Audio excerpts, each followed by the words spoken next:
Okay, so now we're back with the Alaska project North to the Future, and what I want to talk about in this video are adjustment layers. Okay, now adjustment layers are re-editable forever and a day, all right, because they're not baking the adjustment into the pixels of the file or of the layer. They're just sitting on top and telling that layer below how to actually display itself. Okay, so what I've got down here is a levels adjustment layer, and it is clipped. And I'm just going to turn the visibility icon on and off just so you can see what that is all about. What I'm going to do is I'm going to throw that into the garbage, and I'm going to start brand new with this guy. All right, the first thing I want to do is I want to see what values I've applied so I can actually stick with the same ones. Rather than having this memorized and everything else, I'm just kind of going to show you how you can actually go back and change things. All right, so I'm going to now come over here and double click on the adjustment layers icon. In this case, it's the histogram for the levels. Double click, and you can see that the properties panel pops up, and it tells me that I've taken my shadow slider, the black slider here, from 0 to 48. Fair enough. Okay, so I'm just going to get rid of that guy, and I'm going to throw that into the trash can, and you can see now that it is back to its original lightness. I want some of the stuff to go darker. I don't know how much darker I really want to have the back end of the boat, but I definitely wanted the sky and the mountains to go darker and all that kind of stuff. So what I'm going to do is I'm going to create a new levels adjustment layer. Two ways to go about doing that. One is to go under the layer menu, and you come down to new adjustment layer, and you can choose levels.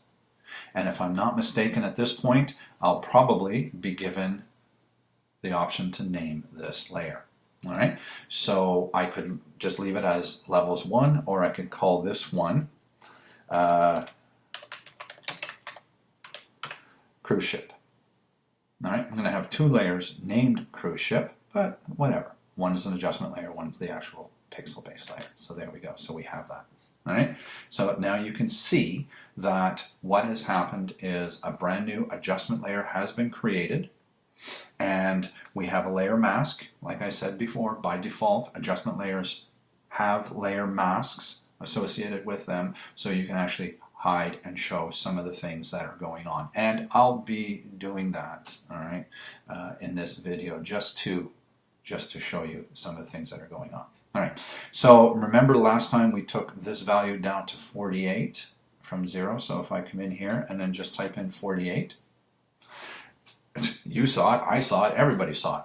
Not only did this layer here go darker, but so did my Sitka background layer, the base one. All right, that also got darker. If I turn the icon, layer visibility on and off, you can see that not only did I affect one, but I affected both.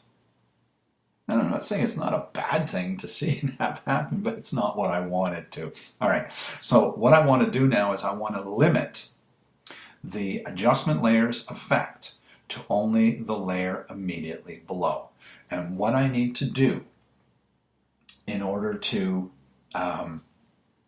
affect only the layer below is I need to clip this adjustment to just the pixel shape on the layer below. And I'm being very specific when I talk about the pixel shape on the layer below.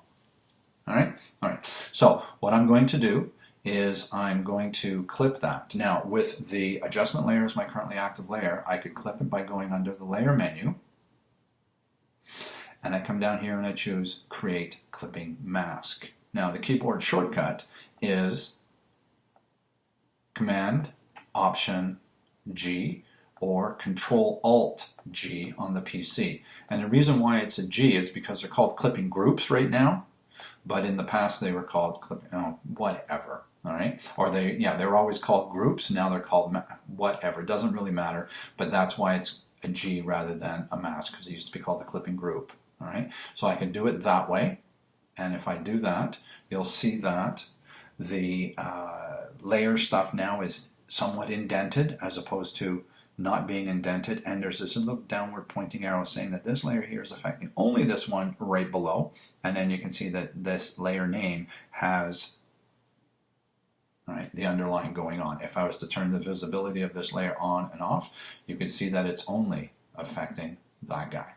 All right, so now the next thing that I want to talk about is what I've got going on with this layer itself. All right, so what I need to do is I need to come over here and click on that guy, and then you can see down on the bottom of the layers panel here, I'm just going to get rid of this because it's not necessary. All right, at this point, is I'm going to come down here and I'm going to talk about the layer styles that I have associated with this, but I'm going to do that in the next movie.